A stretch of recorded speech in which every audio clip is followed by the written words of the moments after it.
अम्मी, दादा, भाभियों और दोनों भाइयों की ड्राइंग रूम में कचहरी लगी हुई थी। इस कचहरी का मौजू सिस्टर थी। सबका इस बात पर इत्तेफाक था कि सिस्टर की शादी के बाद घर में वीरानी छा गई है। अचानक दादा को मेरा ख्याल आया। दादा ने बड़े भैया से मुखातिब होकर कहा, वो कंजर हून कित्थे वा। उसी दौरान मेरी आमद हो गई। मुझे देख कर भैया बोले। दादाजी नाम लिया और शैतान हाजिर हो गया। मैंने सबके चेहरों पर निगाह डाली और गोया हुआ, आप सबकी उदासी की वजह समझ सकता हूँ, लिहाजा उदास मत हूँ और मेरे लिए कोई लड़की तलाश करें ताकि घर में छाई वीरानी को बहू आकर दूर कर सके। मेरे खामोश होते ही दादा अपने महसूस अंदाज में बोले, तेनू किन्नी वारी आख्या है कि तेनू किसी ने कुड़ी नहीं देनी। मैं दादा के खामोश होते ही गोया हुआ, जब मेरे भाइयों को कोई अपनी कुड़ी दे सकता है तो मुझे क्यों नहीं।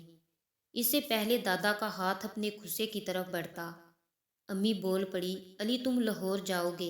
दादा जान बोले, इस मनहूस ने लाहौर जाके की करना वहाँ।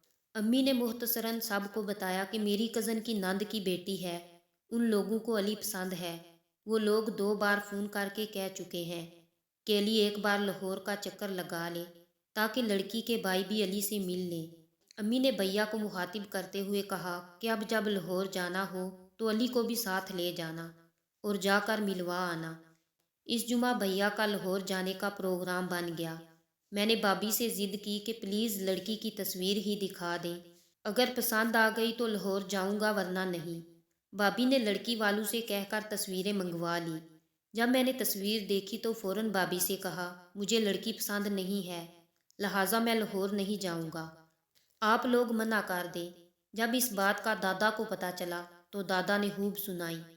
अम्मी दादा यकज़बान होकर बोले, अली ये कोई मुनासिब तरीका नहीं है कि इस तरह से इनकार किया जाए।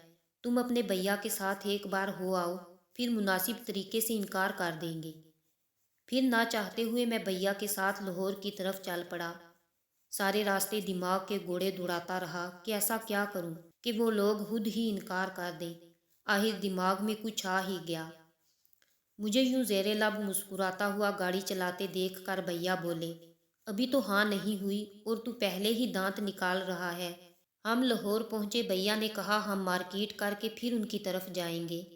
सुबह के जो मार्केट घुसे काम था जो ख़त्म होने में नहीं आ रहा था, जबकि मैं हर थोड़ी देर के बाद भैया का सर खाने लग जाता कि आप तसल्ली से काम करें, मैं वहाँ से हो आता हूँ। आखिरकार 3 बजे के करीब भैया बोले कि अली तुम हो आओ, मैं फारिग होकर तुम्हें पिक कर लूँगा। जाने से पहले भैया ने 1000 नसीहतें की और मैं रिक्शा पकड़कर हाल रोड की तरफ चल पड़ा। अलमुहतसिर जैसे ही मैं मतलूबा शॉप पर पहुंचा तो काउंटर पर जाकर कहा कि सईद साहिब से मिलना है। उन्होंने मुझे पीछे शीशे के कैबिन में भेज दिया। वहाँ लड़की के भाई मुझसे पुरतपाक अंदाज से मिले।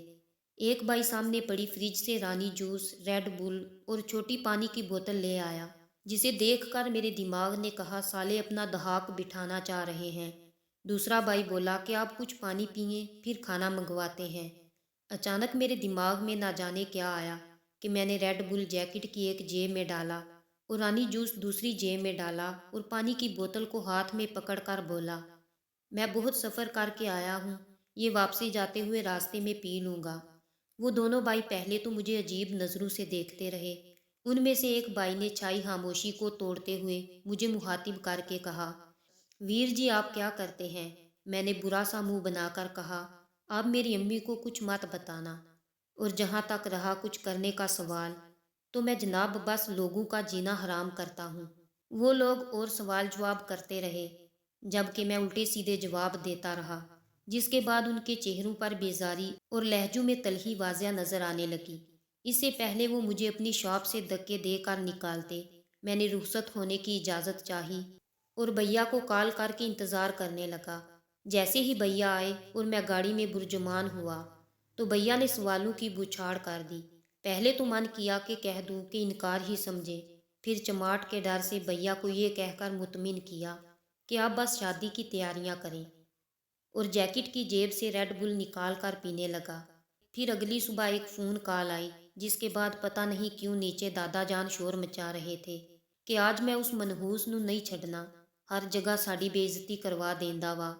اس کے بعد راوی خاموش ہے۔